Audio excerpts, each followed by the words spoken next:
Hello and welcome back to the Loyal Sun Show. That's at the Loyal Suns on all of your social medias. Follow us here and follow us there for Pitt sports content you will not want to miss. If you love Mason Heintschel, this is the place for you. The Loyal Sun Show.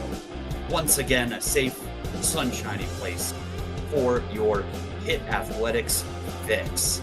Hello, everybody. It is October the 6th, a Monday night. Pitt is fresh off of a 48-7 victory over the Golden Eagles of Boston College. We are the Loyal Suns. My co-hosts are Squid and Dylan. I am David, and as you can tell by the sound of my voice, this is a happy one this week. Yay. Yay. I was really worried. I was really worried that the rest of this season would be a struggle to record and find new things to talk about. It kind of felt like we were just going to spiral into hating each and every week. And this is a nice breath of fresh air. Hopefully it lasts. Last week was probably the harshest podcast episode title and description we've ever had. On YouTube, we said it was the dumbest Pitt game we've ever seen. I think the Apple and Spotify podcasts were just simply titled Fire Narduzzi. Yes. And now we're happy again, and that's sort of how Pitt works. Yeah, it is certainly a roller coaster of a fan experience to root for the Pitt Panthers. Last week, we called for the jobs of a number of people, basically said burn down the program. And this week, after a 300-yard, 4-touchdown performance by a true freshman quarterback in his first start, now we're probably thinking things we shouldn't. And that's fine. People don't listen to us for like our nuanced and pragmatic takes. They listen to us because they want to ride that roller coaster with us. That is the Pitt fan experience.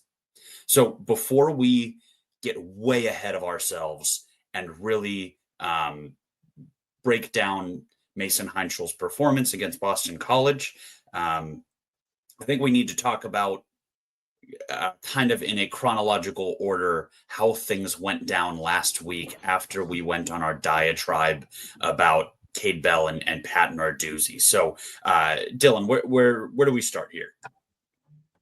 Yeah, so last week's episode, I think we talked a little bit about what we would want to do moving forward. I don't think we all officially called for Eli to be benched. A lot of our hatred and anger was towards Narduzzi and Cade Bell. So yeah, I think we agreed that we didn't want to throw Mason Heintschel to the wolves if he was the next man up against Florida State. So if you were going to do it, it had to be against BC. I don't think any of us really thought that they were going to make the change, and that didn't feel very Narduzzi-like. But I was actually a text from you, I believe Tuesday last week, David, that you had heard some things, maybe a little birdie had mentioned something. And that's when it sounded like it might be a possibility. I'll be honest, when you initially said that, I was pretty skeptical. I was like, this does not feel like something Narduzzi would do. It feels very early for this. But then slowly as the week went on, more and more people, I mean, obviously, shout out to Chris Peak, Jim Hammond at Panther Lair. They were the first ones to be on top of this, that this was a possibility. And then ultimately, Chris came out and said he expected it to happen, that Mason would make the start. But yeah, there were some mixed emotions on my side. And I think a lot of Pitt fans had some mixed emotions on the decision. David, I know you didn't have mixed emotions. You were pretty in on him from the jump. I'll say, all right, I'll start. I thought it reeked of desperation, and that this was... I had a couple initial reactions. One was that there was some pressure from Narduzzi, maybe even above him, to make a change, whether that was a certain NIL donor, Alan Green breathing down his neck, or this was something that we alluded to on previous episodes. Was this the coach throwing in the freshman, hoping that he would do good. And now he can say, look, we have a good freshman quarterback. You can't find. And now they're attached. They are a package deal. Yeah. So that's kind of what I thought at first. And I thought maybe I thought the decision to bench Eli in the Louisville game was pretty short-sighted and didn't make a ton of sense. And the fact that they did it for Cade Gonzalez, who is now, I guess, the Cole third Gonzalez? string. Cole Gonzalez. Cade, Cole, FCS, Western Carolina. Basically yeah. one guy, yeah. It was odd, but I can firmly say now that I was incorrect. I was sort of in the same boat as Dylan. From a fan engagement perspective, I thought it was great. It's like, okay, well, I care about the Pitt Boston College game now. Let's see what this kid has sooner rather than later, I guess, unlike the infamous Phil debacle. But at the same time, I was like, you know what? Boston College sucks. We'll probably win no matter who plays. And if Holstein sucks against Boston College, you can officially just rip that Band-Aid off and be like, you lost your job. There's no ifs, ands, or buts about this. If he plays okay, which probably would have happened, they win, then he can take on Florida State and go from there.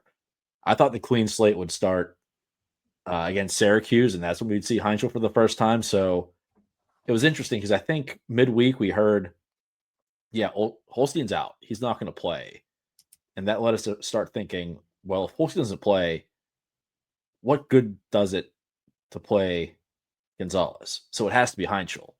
And then those birds started chirping louder and louder. And then all of a sudden it's like, all right, we're doing it. All the while, Pat Narduzzi is getting asked very directly, is Eli starting on Saturday? And lying through his teeth.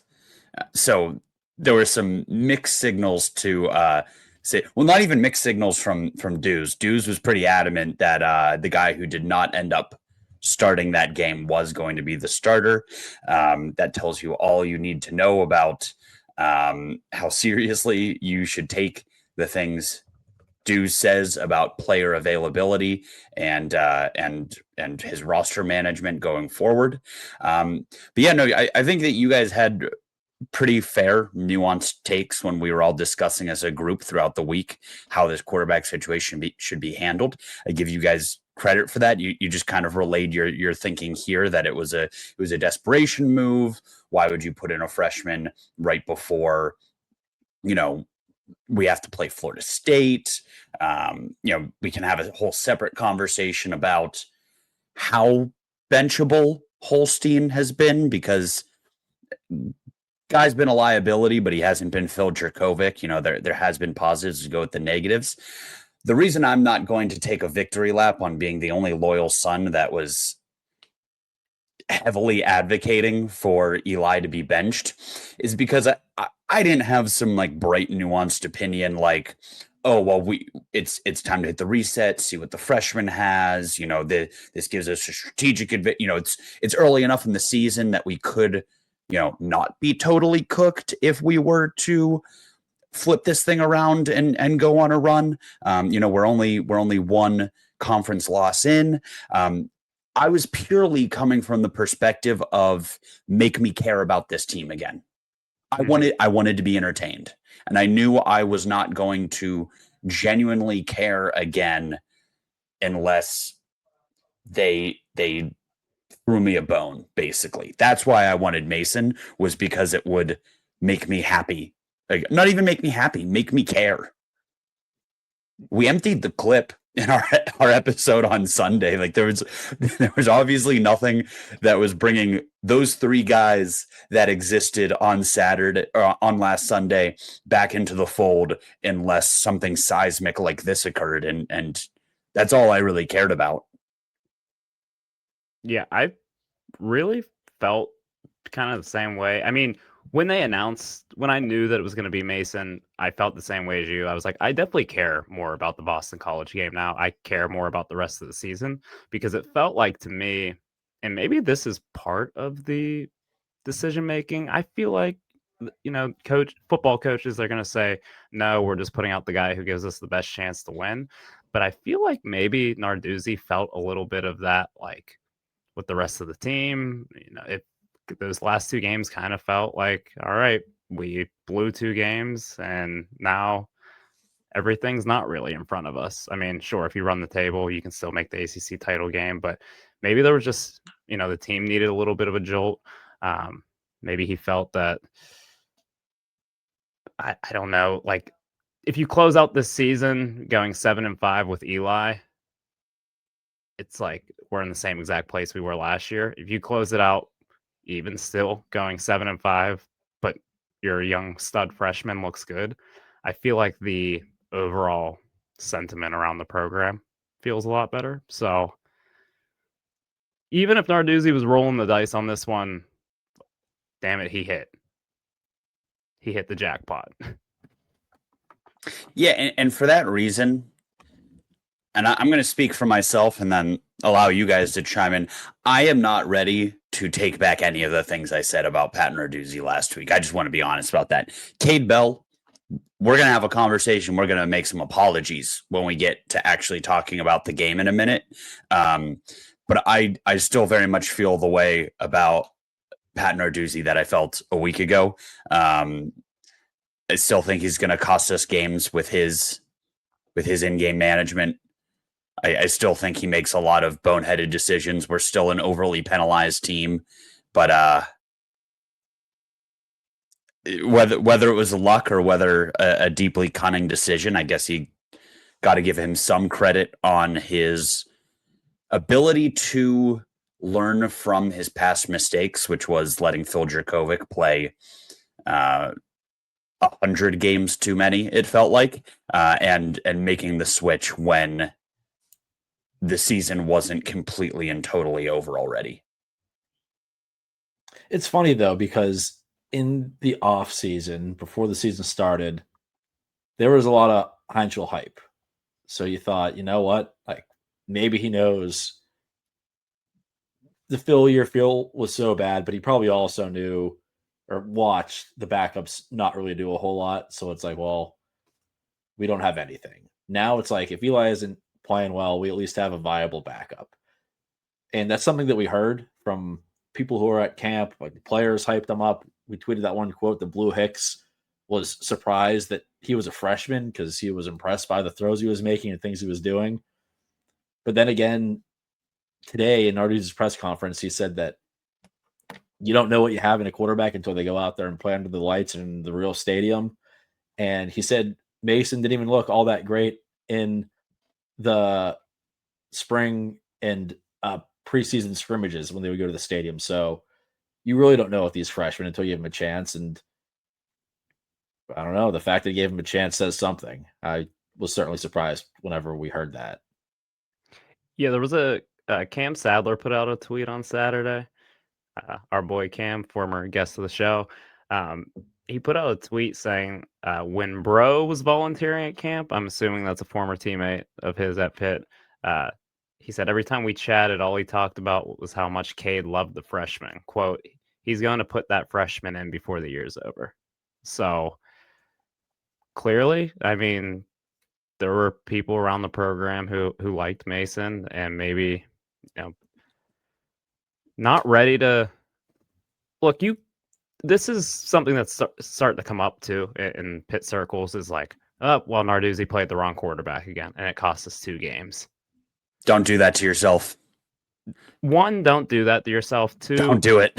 There was never a scenario in which they were going to just flat out not play the returning starter, who they likely paid 7 figures to retain in NIL money. Good luck telling your donors that, hey, I know we just cut that $1 million+ check to this kid, but this freshman from Toledo is actually better, and we're going to play him. Like, it was never going to happen. No. And kudos to Narduzzi and Bell for making the switch and not waiting too long. But and on paper, returning starter, Holstein, say what you want about him, did show flashes last year, and then everything fell apart with the entire team. It was reasonable, I think, coming into the season to talk yourself into him returning to form. He clearly didn't. You could have said, they even said it today in his press conference with Narduzzi. He was like, yeah, Eli was, I don't know what the stat was exactly, like 7-1 last year in games that he started and finished. I know that's kind of skewed because he didn't finish some games we were getting pulverized in. But either way, like those were stats. Like he was the quarterback when we got off to that immaculate start. And the team collapsed, he collapsed, and then when you mix in the beginning of this year, it murkies the water, but still an inexperienced guy. A lot of coaches out there would just let Holstein ride out the year just because. So I'm going to give Narduzzi credit for ripping the Band-Aid off. We're trying something because there are a lot of stubborn football coaches. We have a very stubborn football coach, but a lot of the other stubborn football coaches would not have made this change. Yeah, I got to agree with you there, Squid. I mean, we've seen Holstein be good at football. We saw it with our. This isn't one of those situations where you are overestimating a guy you've never really gotten a good look at because of measurables. Like, take, for example, the two Heisman front runners week 0 were Drew Aller and Arch Manning.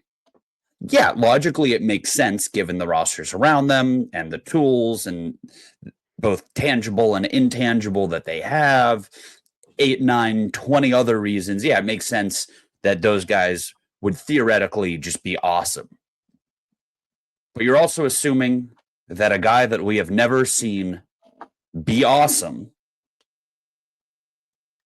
was just going to make this huge jump. So I don't think Pitt fans were crazy to think, okay, here's all the good that Eli did last year. We saw it with our own eyes. Just get rid of the bad. If he just gets rid of the bad, if he just takes that next step, this is a real serious guy. Obviously, you have to give him that chance. Now, the problem is it doesn't look like he improved. And I think Pitt fans telling themselves like, oh, well, good Eli was pre-injury Eli, and then bad Eli was post-injury Eli. So naturally, you give him an offseason to get healthier. He's going to show up this year and just be solid. I think we might have blamed the injuries for a little bit more of the bad than they accounted for last year in hindsight. Deep down in my stomach, I kind of felt that way preseason, but I sure as hell wasn't going to say it out loud, much less on this podcast. But I think this is just a case of guy you expected to take the next step very clearly didn't, in fact, might have regressed. I still think he could be a solid quarterback one day, but it's going to take some coaching. And now I think he's just permanently out of a job at the University of Pittsburgh. And we can maybe transition into the game with this topic if we want to talk about a whole lot from the game, even though it was just a lot of domination. I'll talk about the game. Yeah, let's talk about the game. We don't win a lot of those like that. The number one thing, the decision making. The reason they pulled the plug had to be the decision making. The Holstein interceptions were blasphemous. Blame the play calling on some of them, sure, but the decisions and the throws still happened, regardless of the play call. So I think it reached a point where, like, look, these turnovers are why we are losing games. If we don't throw those stupid turnovers in our 2 losses, we probably just win. And it kept happening. And we talked about this for years with Eli. We went back and looked at some of the game logs from Eli's early days because we were like, has Pitt's offense ever looked as good as it did against Boston College? It did at times, but you would have to mix in a terrible interception. The UNC game, Eli threw for 380, but he also threw a pretty inexcusable pick 6 early on in the game. And even against like the FCS and like MAC opponents, he's still throwing interceptions.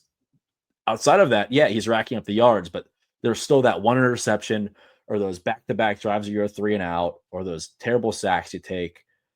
And that was just simply too much. Not to mention the handful of offensive performances under Kade Bell and under Eli Holstein that we saw that were comparable to this weekend's, all included like a Des Reed go nuclear.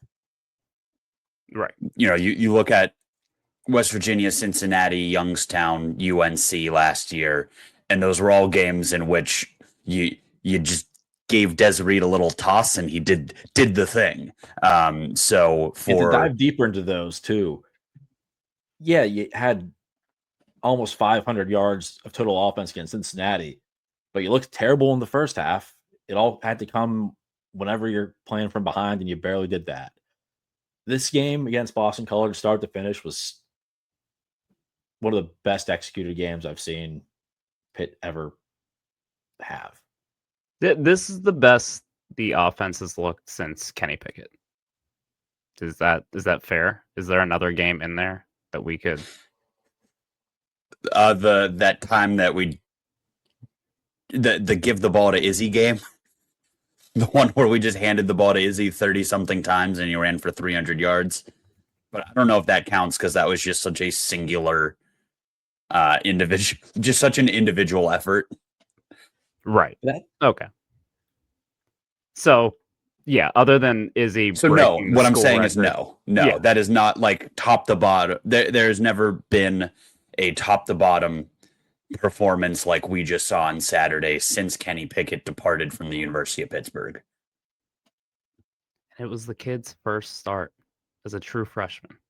BC is very bad. We can get that out of the way now. That is a terrible football team. I don't know if they have another win on their schedule. That being said, they're a Power 4 football team by definition.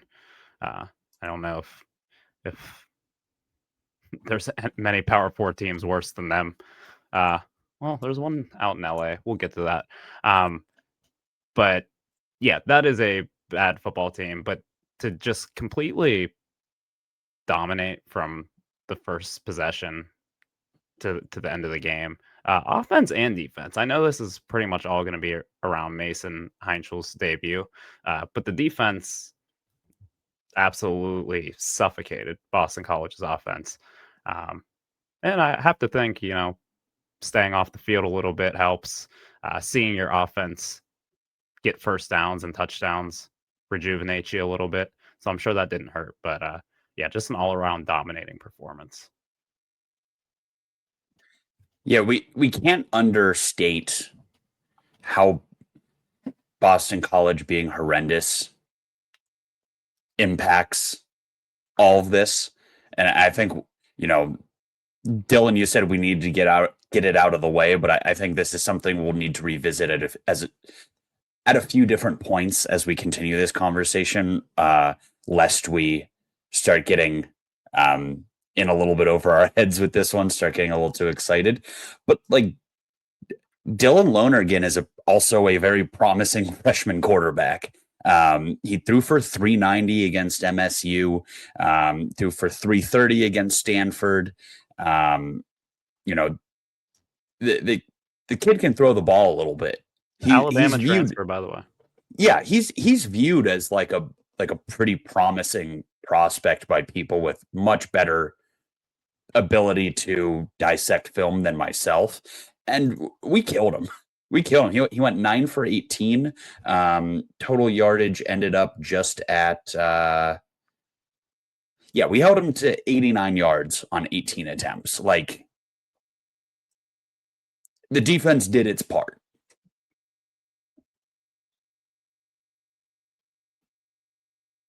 And then Mason did his part.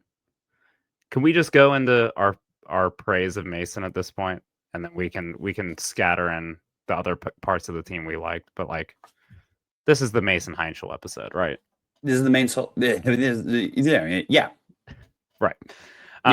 Yeah. I knew we were in for a good day when on the very first drive, one of our buddies in our section, fellow season ticket holders, sit in front of us. Mason's first scramble, he goes, "Oh my God, he looks like Big Ben out there." So that's when I knew we were in for a great day. When we started comparing him to Ben Roethlisberger within 6 snaps of his first college start. But the first drive, I mean, it was methodical. They converted 3 third downs, something that they weren't able to do in all of the second half against Louisville. He extended plays. They ran in the last 2 games combined.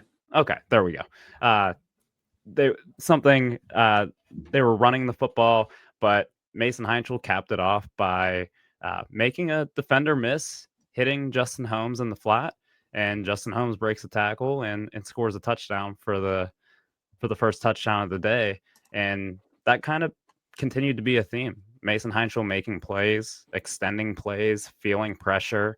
I think the biggest thing with him that stuck out was, it's no secret that this Pitt offensive line hasn't exactly been the strongest unit on the team, but he was able to avoid pressure, not really take any bad sacks, and extend plays to the point where you almost forgot that the quarterback could do that. We got so used to Eli's patented move of running up to the line of scrimmage, looks like he's going to take off, and then last second deciding to throw the ball and it ends up in the dirt. Mason made multiple plays where he ran along the line of scrimmage, specifically the play to Deuce Span in the back of the end zone. Just kind of ran along the line of scrimmage, kept his head downfield, and there was no one within 5 yards of Deuce Span. There was a couple plays where Heintschel just saw an opening and just tucked and ran, like drop back. Oh, no one in the middle of the field. I'm going to go get 8 yards. The decisiveness, it was really impressive. Like all day, it was impressive how he was not making any freshman mistakes. He was not doing anything. It's like, yeah, he's uncomfortable back there. It looked like a guy who started 20 college games. He looked like he knew exactly what was coming. There were so many plays where he would drop back and sit there and wait 3 seconds and fire it, and the guy would be wide open. And the next play, he would drop back, hit a guy to the right, the guy's open. It's like this guy knows exactly what the defense is throwing at him, knows where his guys are going to be, and hitting them in stride. So the decisiveness was awesome. The thing that stood out to me was his accuracy. I feel like every pass he threw was right on the numbers, or if the guy's crossing the field, his hands are up by his head, he catches it and continues to run in stride.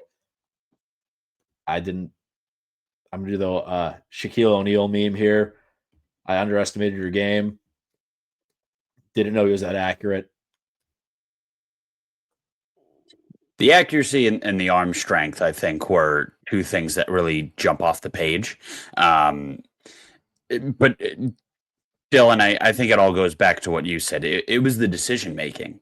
That's the key differentiator here. I think we've kind of beaten the idea to death that while Cade Bell leaves a little bit to be desired as a play caller sometimes, his ability to scheme guys open is, I don't want to say second to none, but it's a real strength of his. Yeah. And when you have a quarterback who takes what is given to them, which is something we've again discussed ad nauseum that Eli was not doing, this offense looks completely different. And again, to piggyback off of what you said, Dylan, that first drive I think was a huge example of that. Just death by 1,000 paper cuts. 3-yard dish, 4-yard dish, 6-yard dish. He was hitting the guys that were open. He wasn't trying to do too much. He wasn't trying to squeeze the ball into double coverage or make something that wasn't there. He just took what was given to him, and the offense looked like a well-oiled machine. And then eventually, the defense has to come up a little bit, or, the dam eventually broke and opened you up for a deep ball. And he was able to kind of masterly execute what I assume was a pretty distinctly drawn up game plan on the part of Cade Bell. And I think this is what the offense is supposed to look like. He doesn't give you as much with the legs as Eli does. In fact, I thought he looked a little slow by comparison, which is why I chuckled at the Big Ben comparison. We kept saying he's not fast, but he can move. Yeah, exactly. He can make guys miss. He can take what's given to him. He can extend plays. Not a burner, not a power back the way Holstein was, but I will take a guy who isn't going to pass up a 5-yard completion to take a chance at a 20-yarder that ends up in the belly of a linebacker. And Cade Bell had that same mindset, it seemed like, on Saturday. He was coaching as if he knew this team was good enough to win. Just don't fuck it up. And the offense was taking what was there. We were running the ball, we were moving the chains, and Heintschel was doing the same. We were running it, quick passes, moving the chains, keeping the offense in the field, keeping the defense in the bench, and scoring points. It was, I feel like every game we can either say was a big thumbs up or a big thumbs down from Cade Bell. There's not a whole lot in between. And I hope we see more of this where it's like, hey, let's not be stupid here. We ran it on 1st and goal a couple times. That was awesome. It worked. Weird. Yeah. That was a sight to see. I don't think we've done the stat line read off. We used to love doing this with Kenny Pickett stat lines. Just let me read off the Heintschel stat line from Saturday. 30 for 41, 323 yards passing, and 4 touchdowns, 0 interceptions. That 0 is the big piece there. Also had 28 yards on the ground, and that's accounting for some sack yards as well. And to be honest, like 3 of the most eye-popping plays don't even show up in the stat sheet for him. And I think you guys can think of the 3 I'm thinking of. First one was the first deep ball touchdown that he threw that got called back. The deep ball to Blue Hicks was just couldn't have been placed more perfectly over Blue Hicks' shoulder. And Blue Hicks is a deep ball threat. Like he is a legit deep ball threat. Dropped it right in the bucket, got called back on a hold. That was the first throw of the day where I think we all stood up and were like, oh, all right, there's the arm talent we heard about. The second one was also called back on a hold, but it was the play that he rolled out to his right, extended the play and threw the ball to Kenny Johnson in the corner of the end zone.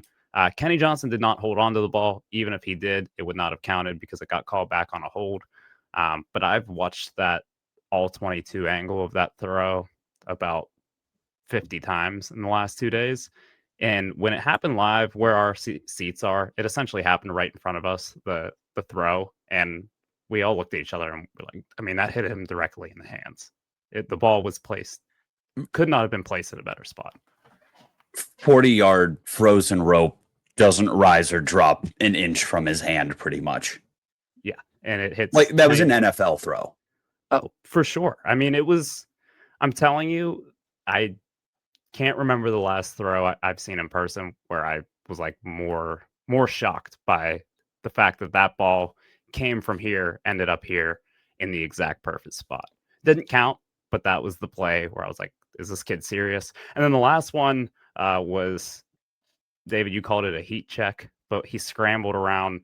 This play also, I believe, was this play blown dead or it was just incomplete, I think, at the end of the day. But he kind of like off balance threw a deep ball, had the defender's head turn to Blue Hicks. Blue Hicks couldn't get back to it. The ball was incomplete, but it was another play where it was like, dude, if he, like, while the ball was in the air, I was like, if he completes this, I'm just going to get up and leave because I've seen enough. It was actually a pretty terrible throw and decision, but just from the perspective of he made a really athletic play just to be able to get the ball off. And yes. I mean, it was an action oozing with confidence. Right. So even though it wasn't a good ball or a good decision, a defender's back was turned. That's all I'm saying. He saw something apparently, and he felt good enough at that point in the game to take that heat check. And I'll take that from the young man as long as it hits a receiver or the ground and not a defensive back. But and the kid's got the stuff. Can I list a fourth throw? I thought this was going to be the third one on your list, Dylan, but I think we should bring it up because it was after the beautiful touchdown pass they got called back. And on that play, there was the hold, and also I think Blue Hicks did a handstand, or someone, was it Poppy? Blue Hicks and Poppy simultaneously did handstands and then fell, and they were flagged for excessive. Okay. Which, by the way, spare me on that being a flag. It was hilarious, but it put us in an inexplicable 1st and 35. Don't know the last time Pitt ever encountered a 1st and 35, let alone picked one up. But the next sequence was a check down for 13 yards, check down for 2 yards, hit Kenny Johnson for 9, which smart plays. You got to get yards on 1st and 35 and the preceding downs. You can't get it all back in one play. So smart decisions there to take what they give you. But then we're stuck with a 4th and 11 at the 39. And we're like, well, what the heck do we do now? Do we try a long field goal? I mean, do we go for this? It's 4th and 11. I don't know. And they go for it with the freshman quarterback in the first quarter. And Heintschel scrambled around a little bit, kind of like layered over a guy and hit Kenny Johnson on the sideline, who made a sick catch. He had an amazing game. But at that moment, we're like, oh my God, like that might have been the biggest like wow throw that he hit, or the wow play. The other one where he was scrambling and got called back was more impressive, but at that moment we were like, whoa. I didn't think the freshman could do that. Like he's been playing well, but that's different. I think he it made was so many plays like that. I like almost forgot that one. But you're absolutely right. That was one of the first times where it was like, oh, okay, he's a little different. Yeah, we picked up a 1st and 35 Yeah. with a freshman quarterback, and we're like, yeah, we're back in. We're back on the bandwagon. It just took and like again 2 drives. it just speaks to what he offers this offense, because I am certain on that first or second that we never get to 4th and, well, I wouldn't call 4th and 11 manageable, but 4th and relatively manageable. You don't put yourself in a position to go for that 4th down if Eli tries to get it all back, with a 40-yard bomb on 1st or 2nd down, which is something we're looking at. And again, that is what Mason is offering this offense. He's running it as designed, and I think it has a lot of Pitt fans pretty excited. And it leads me to this question. I'm asking it because I genuinely don't know the answer. Was Eli Holstein a Cade Bell transfer recruitment? Or did we land Eli before Cade Bell? And I think you guys see where I'm going with this. So if I dig back into my memory, I feel like they tried to draw like some level of comparison between Cade Bell being from the South and Eli being from Louisiana. But I think that was more of just an Alliance 412, we're going to go get a quarterback in the portal type deal. Could be wrong on that, but I feel like there were rumors about Holstein before the end of the season. so before Cade Bell would have been hired. Yeah. It was like, we're going to need a quarterback next year. I mean, they're clearly going to need an offense coordinator as well. But I think he was identified before Cade Bell was. So When they just ultimately decided, I don't know, but a quick Google search says that we hired Cade Bell December 10th, 2023, and Holstein committed January 7th, 2024. So about a month apart. But I do also recall there being conversations of an Alabama quarterback being on Pitt's radar, like in October. Yeah. And obviously what I'm getting at here is, was Eli just not a fit for Cade Bell's system, and Mason, who obviously was recruited and brought on by Cade Bell, is the fit, is the prototype that Cade Bell wants? yeah, you could probably say that Cade Bell was more than happy to have an Alabama transfer at his first Power 4 offensive coordinator job, but maybe Eli's traits aren't what his top priorities are in this offense. You need like a passer. Like Eli is great. He can run. He can extend plays maybe a little bit better. Great might be a stretch. Perhaps. Solid, workable. Like an athlete. He's an athlete who can throw a little bit, and Heintschel seems to be. a guy who can pass the ball really well and can go through his reads better and is okay to sit in the pocket and go 1, 2, 3. Here's where my guy is supposed to be. Which is funny because Mason said at some point that no one taught him how to go through reads until he came to Pitt. Which was like less than a year ago. Apparently the kid is just an absolute film rat, though. Love to hear that. Like a tireless spent student of 4 the years game. in college who their knock in the draft process is he played at a school where he didn't have to go through any reads, and they still don't know how to go through reads. He can keep skipping classes to watch film all he wants. Yeah, dude, stop admitting that the players don't go to class. I know the NCAA is weak, but like it takes zero effort to not admit that the players don't go to class. So where's Kenny Johnson rank on happiest? Like, is he top 5 happiest people with the quarterback change? With the top 3 being us, top 4 being like us 3 and at least one of Mason's parents, and then Kenny Johnson. Has to be. I mean,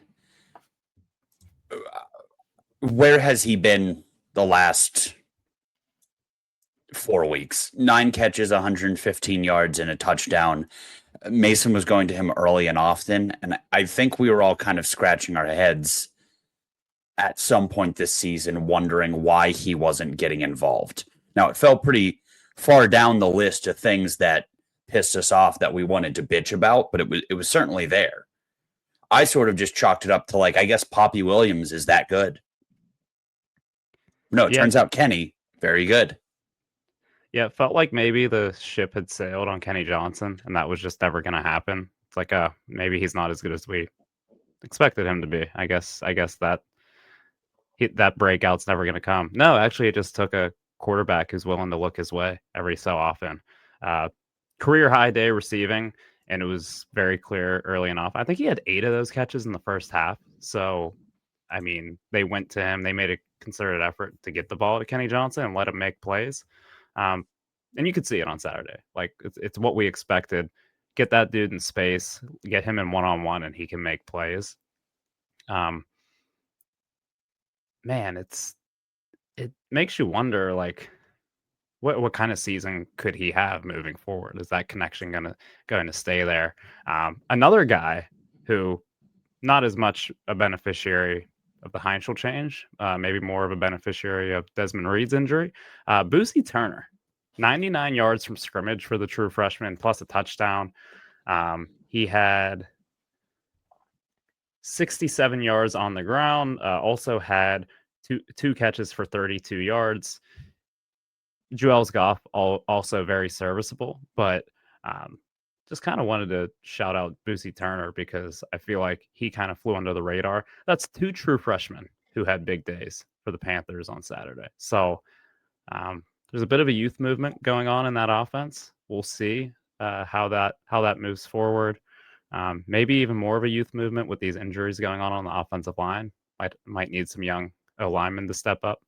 But yeah, just a couple of those guys who broke out on Saturday that, I don't know, it's kind of reinvigorated my excitement level for the rest of the season.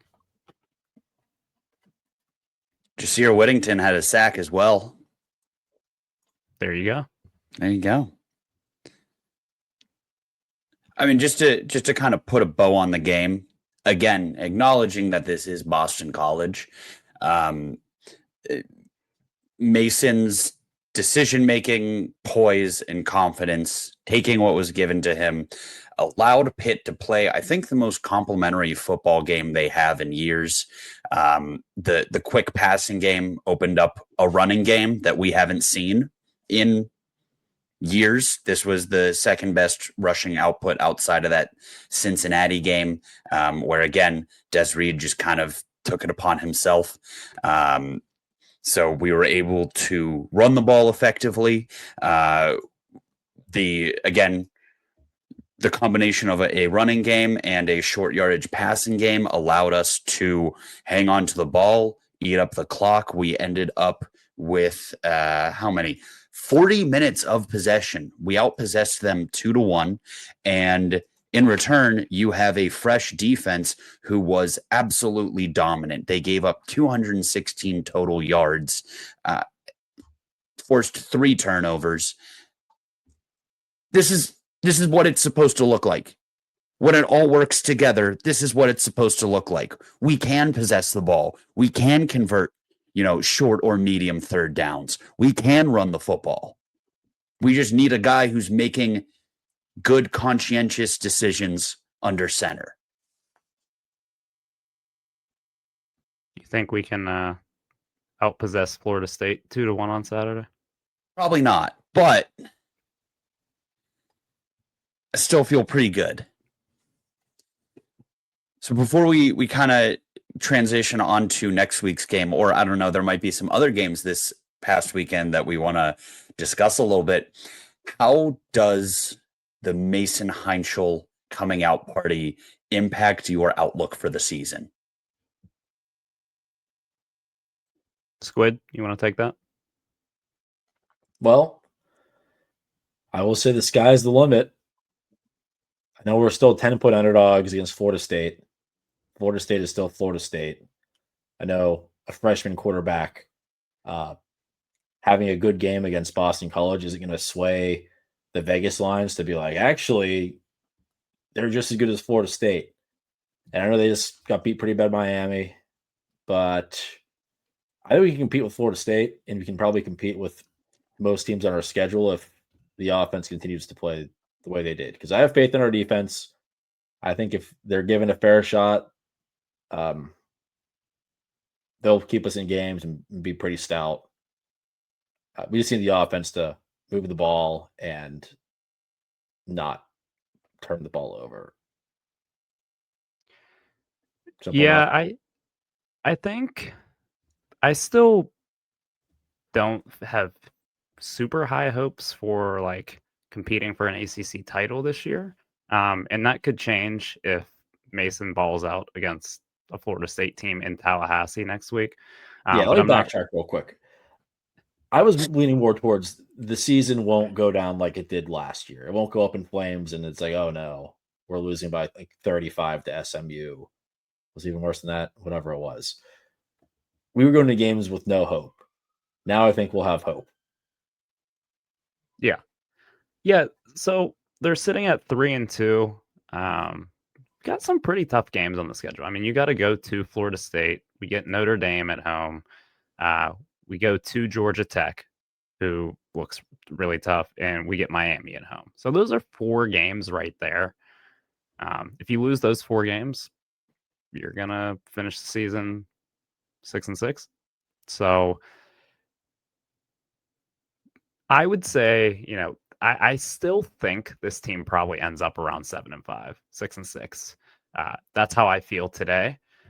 That being said, if they finish the season 7-5 and the kid looks good the rest of the way, and it's like one or two plays here, like they're competitive in these games, and Mason Heintschel looks like the real deal, and this wasn't all smoke and mirrors against a terrible Boston College team, I think I'll have to take that at the end of the year.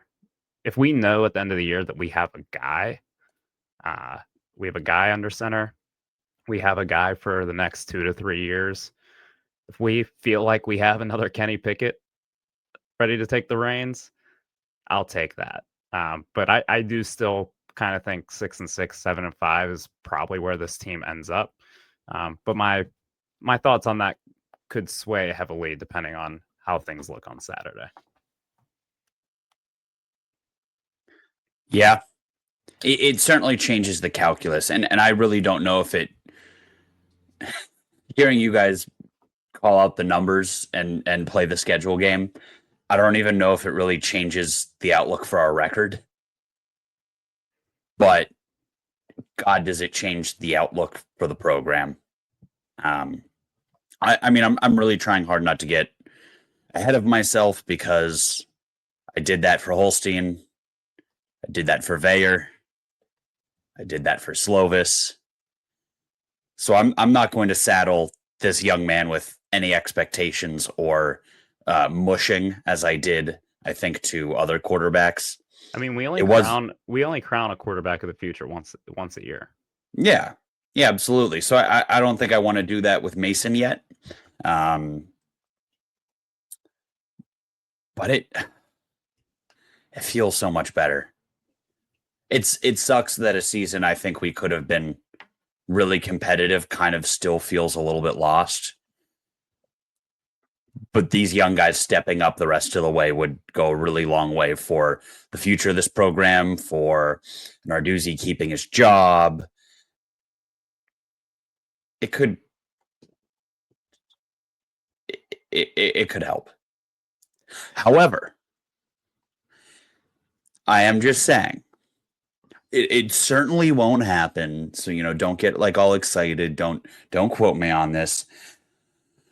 But the precedent has been set by the College Football Playoff Committee that at the time of selection, they're going to pick the 12 best teams, and availability is going to be counted in that. So if Florida State can be undefeated and left out because their star quarterback is hurt, surely if there was another team who won 8 straight games behind a brand spanking new quarterback, certainly that would have to weigh into the calculus, right? Well, if we run the table in the ACC, we should have a shot at the ACC championship. And then, I mean, the Pitt may, they definitely don't yet. I was going to say, Pitt may control their own destiny here.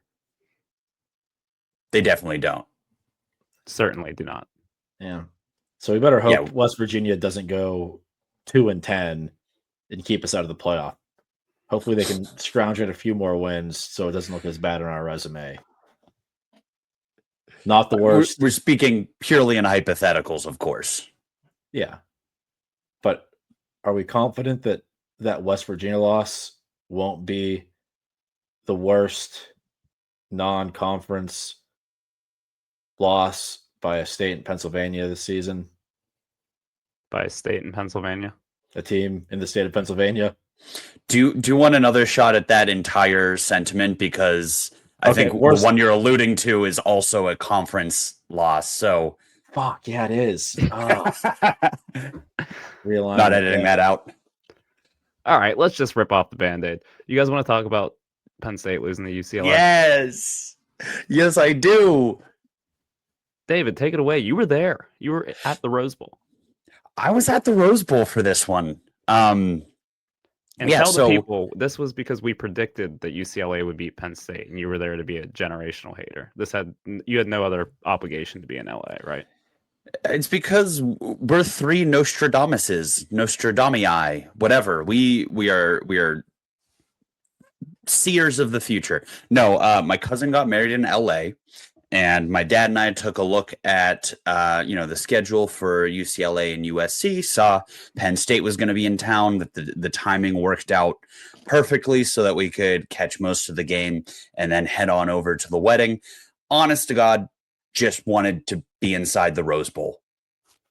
Just in case, I die before I have enough money to go to a Rose Bowl. So we went to the game, and what a treat. What an absolute treat it was to watch maybe our most hated rivals' hopes and dreams get ripped away by the worst Power 4 team in the country. Yeah, it was nice. It was so funny. After Pitt won, all the hoopla, we were talking about Heintschel the whole way to the bar. We get there. We have a nice 3 TV setup. So we had the Bama, Vanderbilt game on. We had Texas, Florida. And then the third TV, I forget what was even on, but it wasn't the Penn State game. And someone said, should we put the Penn State game on? And we're like, I don't know. Like, we'll get to that eventually. Like, next time they come around, maybe. But Penn State very well might just go 14-0 in like 2 minutes, and that game won't matter. And then we see UCLA goes down and scores. And we're like, oh, hey now. And then I have my phone out. And I'm like, wait, they have the ball again? They pulled off that surprise onside kick. Onside kick. And at that moment, we're like, okay, this game might be a little bit frisky. Let's get it on the TV. And that Bama Vanderbilt game was awesome. We were peeking our heads over, but our attention was on Nico and his Bruins. Yeah. So I wish I could say that, like, oh, the environment was crazy. It was such an unbelievable viewing experience. No, this was a half attended UCLA game. They had both end zones tarped off, and even then it was like half capacity, and half of the crowd were Penn Staters. So this was not like this was not Virginia, Florida State. So There was not a crowd storming. This was not like a huge generational turning point for that program. so But you're telling me attendance was not the determining factor in the winner of the game? no, but if there's any Penn State writers out there, you could definitely win some points with your home crowd if you just write an article about how it doesn't matter if UCLA can't take the next step in terms of attendance, and that it was another pitiful showing from the team out west. I digress. Nico comes out, looks like he has not looked in a college game before, and you're starting to think, okay, that's interesting.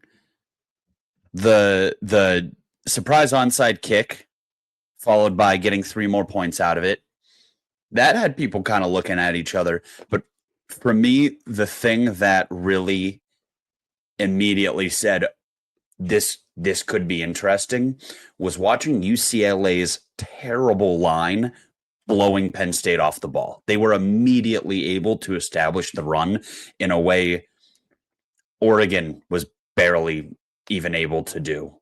So Penn State was hurting with a couple star linebackers out, but UCLA took it to them. They had a game plan that they executed to perfection, and they absolutely took it to Penn State. It was 27-7 at halftime. This wasn't even like a fluke, score on a couple trick plays and fake punts and hang on for dear life. UCLA ran them off the field. I mean, UCLA gifted Penn State a score with a blown assignment on a blocked punt touchdown. Those are usually the things that the underdog needs to pull off these type of upsets. Now, like you said, they kind of dominated most of the game. Nico, I think he is. We apologized to Cade Bell and Narduzzi a little bit earlier. Not completely to Narduzzi. Just Cade Bell. Sorry, Cade Bell. I think we owe Nico a little bit of an apology. We've been a little critical of his decision, but I actually think him transferring to UCLA was the best decision he could have made. Mm-hmm. I've been number one Nico hater on this podcast. I think it was my final thought 3 weeks in a row, just shitting on the way he handled that whole situation. Now I owe a debt of gratitude because he treated me to one of the most enjoyable football viewing experiences of my life. And he balled out. He balled out. That's what the former number one quarterback recruit is supposed to look like. Only 166 yards through the air, but he made a couple throws that were like, oh, that's the guy that got $8 million out of high school. And then he ran for $128, and a couple of those scrambles were the biggest plays of the game. There was a 3rd and 15 that he picked up. There was another play where it looked like UCLA might be dead in the water. Penn State was turning the tide, and he ripped off a 52-yard run. And then a couple plays at the goal line where they just let him go get it. He put his head down. Absolutely gutsy performance from that dude. And I was the biggest Nico fan on Saturday, and I don't know. At this point, I hope he turns it around a little bit. I'm looking forward to the next viewing. Now, Yeah. also, if they went 1-11, that would also be hilarious if this was their lone win of the season. So it's a win-win. But yeah, that dude, he looked like a dude on Saturday. One of one athlete, it would turn out. It was extra sweet because there were a couple times, yeah, they were up by 20 and seemed to have the aim and control, but you knew a run was coming from Penn State, and they just kind of, in a matter of, it felt like 5 minutes, damn near tied the game up. And we're like, well, fun while it lasted. But no, the Bruins fought back. We got some vintage James Franklin bonehead decisions. Mm-hmm. There wasn't a Drew Aller game-sealing interception, but he certainly didn't win them the game. No, he looks just as bad at throwing the football in person as he does on TV. Let me assure you of that. And I think the Penn State athletic department might be regretting making Jim Knowles the highest paid defensive coordinator in college football history after allowing 5 consecutive scoring drives to start the game by the worst Power 4 team in the country. Maybe. Won't speak for them, but maybe.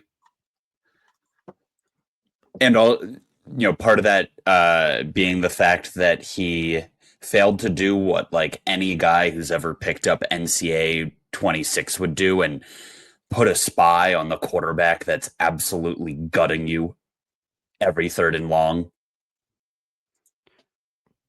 Yeah, not only was Jim Knowles outclassed, but he was outclassed by Jerry Neuheisel, who had never called plays in a college game before. He was a position coach. Didn't even know how to use his headset that he was calling in plays on, and just hung 42 on his head.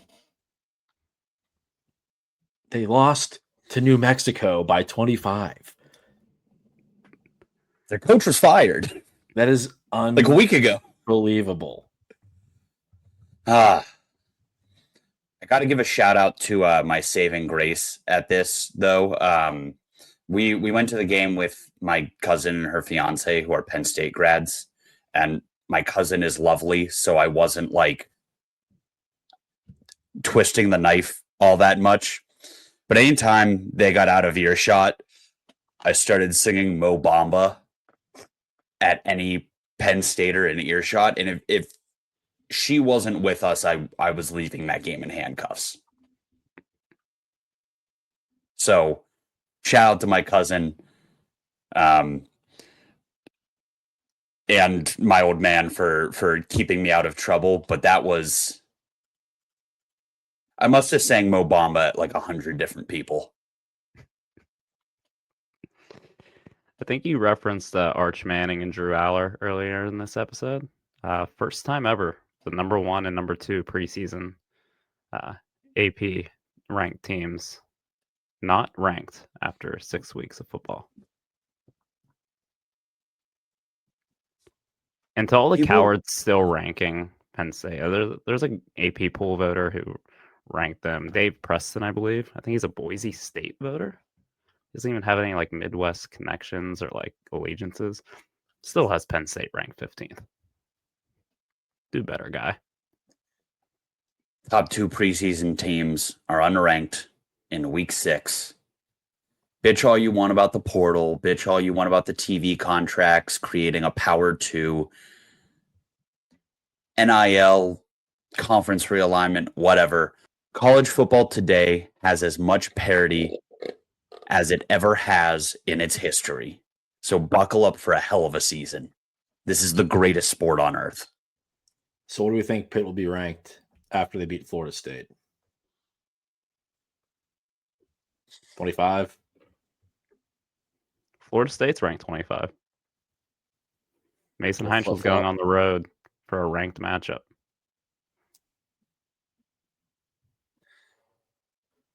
I refuse to play the what are we going to be ranked game. That has never once worked out in our favor. No. And if we win, I will not say a single word about ranking us. That's for damn sure. Do we want to give some quick score predictions for the Florida State game before we sign off here? And general predictions for the game, what you expect to see, what you hope to see? Squid, you want to kick us off? I have one half tidbit. I tried to find the tweet. I could not find it, so I forget the exact metric, but it was a very detailed chart that illustrated that Florida State has one of the best offensive lines in the country, and they are the best run blocking team in the country. So, yeah, they have Castellanos who can scramble around and make plays. But between him and the running backs, they just dominate teams on the ground. So it's going to be a slugfest. I think we have one of, if not the best, rush defenses statistically in the country. We'll see what happens. I'm worried about our defense holding up against their offense. But seeing how bad they played against Miami, Virginia got them. This team's beatable. I think when they beat Alabama, we were really worried, and we thought this would be lucky to keep it close. But after seeing how the season shaped out for them, I think they're gettable. I think we come up short. Heintschel plays well, but overall, can't put in the end zone enough. I say we lose 31-23.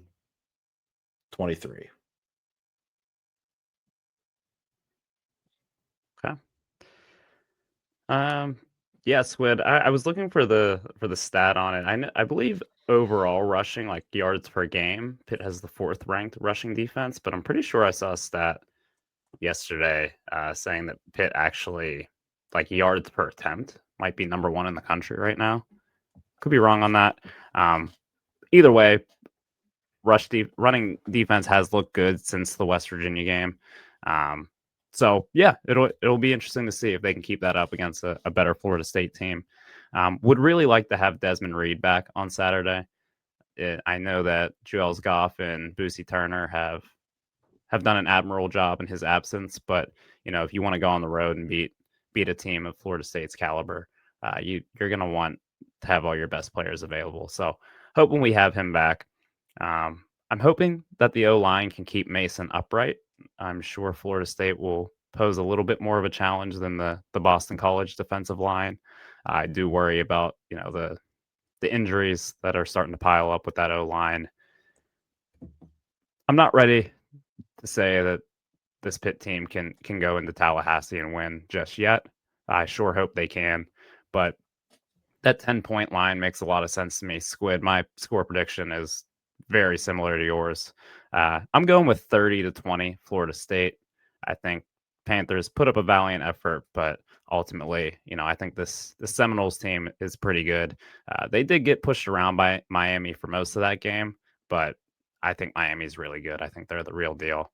And they made it closer than it probably should have been at the end. But yeah, I think the Panthers take an L on Saturday. I think they make it respectable, keep it competitive, but I just don't see them marching in there and walking out with a win just yet. I agree with a lot of what you guys just had to say. This is a totally different animal from Boston College. And now that they have a little bit of film on Mason, they can plan accordingly. We were very fortunate as our entire offensive line got stretchered out at some point, or limped off or had to miss snaps. That Boston College wasn't really able to bring much pressure regardless. And what the little pressure that they did bring, Mason was able to pretty successfully evade. I think it's going to be much more difficult against Florida State. They have a better pass rush. They are going to recognize that they are playing against a true freshman in his second start, and I think bring the house and try to play a lot of those shorter routes and dump offs. Basically, my prediction is Florida State is going to try to make Pitt beat them over the top and see if they can put a true freshman in his second start in a really uncomfortable position where he has to hit some absolute nails throws. So I don't think that plays in Pitt's favor. But one thing that I think will be helpful is we have seen at this point that Holstein was not a road dog. He did not perform well in tough environments. Look at SMU, look at West Virginia, even the first 3 quarters of that Cincy game, which was a surprisingly raucous crowd last year. I had the fortune of attending that one. Holstein starts horrible in away games in intimidating environments. We get to find out on Saturday if it's the same for Mason. So maybe the kid's got some ice in his veins. Maybe he makes a couple of those deep throws that Florida State dares him to make. And maybe our defensive front is as good at stopping the run as the numbers indicate. So I think I'm going to go 27-24 Florida State. The pause. I know we don't believe in moral victories, but this is as much of a moral victory as you can get. I went back and forth on if I should pick Pitt because you guys went against Pitt. I don't know what would be more likely to yield in a favorable result. But I've done pretty well picking against Dylan in the past, so maybe I should flip. I don't know. I'll let you guys know by Friday what we should put on the graphic on Twitter. But right now I'm at 27-24. Pitt loses but covers and feels pretty good about it. I think I'd feel pretty good if they're competitive. Honestly, though, there would probably be one stupid decision that would make us get back on here and say we should fire Narduzzi. So who knows?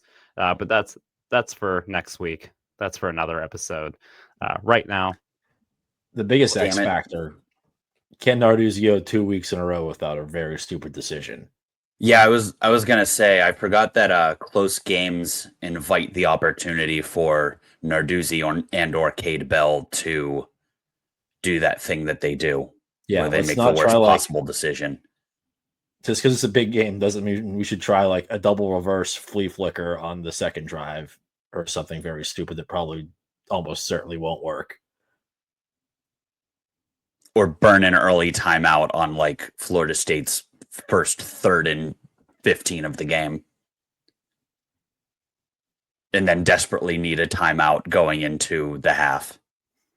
All right, we had really good vibes for most of this episode, so I'm gonna cut us off right here. We can get pissed off after Saturday, but let's enjoy the rest of the week.